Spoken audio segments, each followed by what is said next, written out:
My fiancé, female 31 and I, male 33, got engaged in October last year and have been in a relationship for 5 years now. Everything has been great and I can honestly say that I've never met anyone who comes close to her.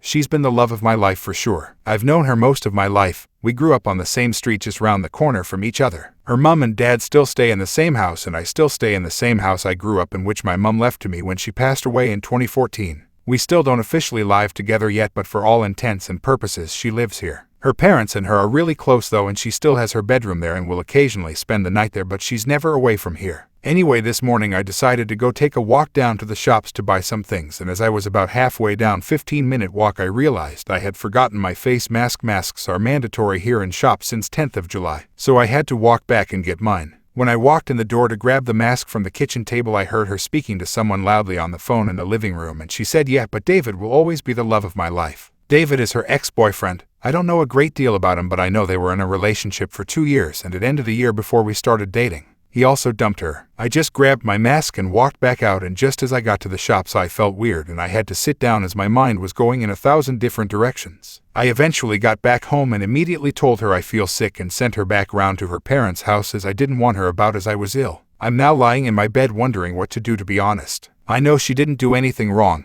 It's not like she cheated on me or intentionally went out of her way to hurt me, but what's heard can't be unheard. She basically said that the person who she's agreed to marry isn't a patch on an ex she's not been with for 6 years. The fact she said he will always be the love of her life also means that it's a void game. Her heart's already been taken and there's nothing I could ever do to change that. Also, what would happen if he did come back into her life? You can't turn down the love of your life when they come calling, and I'd be dumped quicker than yesterday's leftovers. So what do I do? Tell her I was earwigging on her and heard her say that shit? Just end the relationship for a completely vague reason like, "Oh, it's not you, it's me," etc. Swallow my pride and pretend I didn't hear it. Everything has been wonderful, but there's no way on this earth I want to be someone's second choice. Especially when her ex is the one on her mind that she obviously would be with if she could. I'm thinking about just saying it's not working between us. She's now texting me about coming round tonight and mothering and spoiling me 'cause I'm the sickie. Fuck that. Update 1. I was gonna update sooner, but I've spent the last 3.5 days in a drunken stupor, so my apologies, but I'll warn you. This is not a good update. Right, so after posting and receiving some advice on Reddit on Thursday, I was thinking of telling her to come back round on Thursday night so we could talk, but settled on Friday morning instead as I wanted to get my head in a clearer state. She still thought I was ill, so I needed a bit of time to think through what I was going to say. So she comes round on Friday morning about 8 a.m. with rolls and tuna mayo crunch her mum had made for me, along with grapes, sweets and juice and stuff. I think she could see right away that something was wrong, as I must have looked stony-faced and you could cut the atmosphere with a knife. Anyways, I said to her that I wasn't really sick and that yesterday as I was going to the shops I forgot my mask.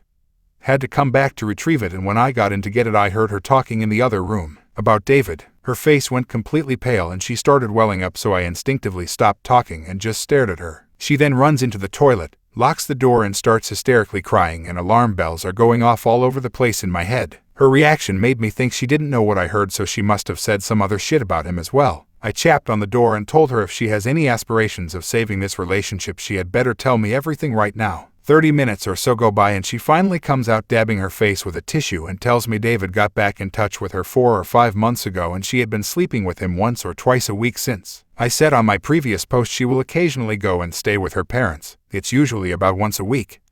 Sometimes twice, sometimes none. The thing is, I've just popped round myself dozens of times over the years to speak to her mum or dad, watch TV or anything at all really without informing her, and she's always been there, so it's just become routine and I've never thought any more of it. This has obviously been the times that she's gone to meet David. All I can think of is that the snippet of conversation I heard her having was her friend or something helping her choose between David and I. When I heard this I hit the roof. I threw her out, grabbed handfuls of her stuff, put it in bin bags and threw it out the door into the front garden. She's still standing there BTW. I then grabbed my garden hose and drenched the shit out of the bags with it. I'm not proud of that. It was extremely petty and in hindsight I should never have done that. She at this point has ran round to her house and about a minute later her dad comes rampaging round screaming. Her dad and I end up rolling about the now Quagmire-ish front garden fighting.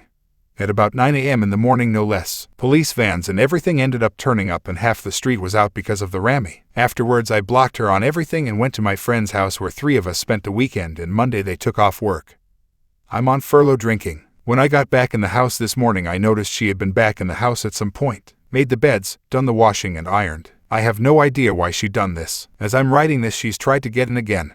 I haven't been able to change the locks yet, so I put the door chains on the front and back door, and from upstairs heard the door opening and the chains clanging as she tried to get in. There's also a note that she's put through the door. I don't even want to read it right now. I'm too hurt, hungry and hungover to even think about what she has to say. Update 2.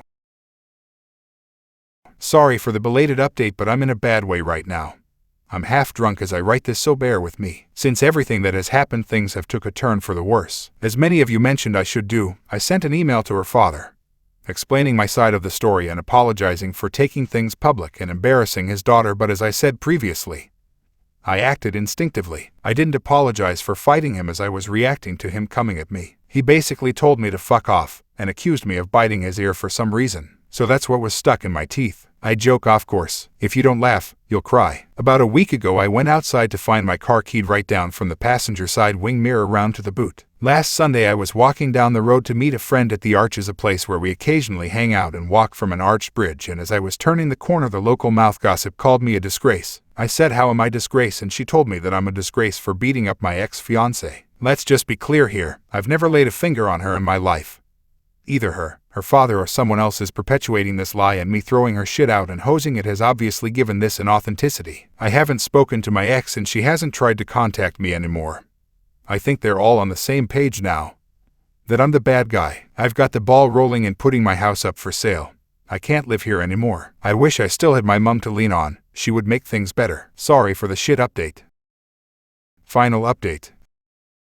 Firstly, I want to thank everyone who has reached out. I've tried to reply to everyone and hopefully this update will help. I am since still in my house, but I will be renting it out rather than selling. I can't in good conscience give up something that was my mum's and has been in the family for generations. I have since spoke to the father and I understand why the family circled the wagons, but to throw me under the bus so brutally was genuinely ridiculous. Collateral damage to me and my name is alright apparently. Only known them my entire life. All in all, I feel like I was in the midst of a shit shower that changed course. Still struggling, but feeling a lot better now that I've got an umbrella and a fucking roadmap.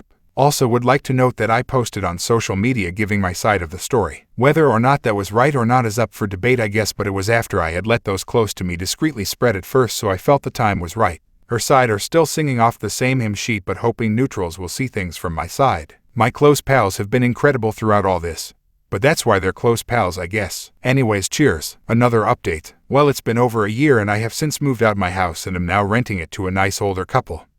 So thought I would update. I'm doing great, have even got myself a girlfriend. Wish me luck. What I've learned. Life came at me fast, but I stood strong, and for the first time in a long time. I'm looking forward to the future. We only get one life, right? Fuck spending it with someone who would treat me like trash.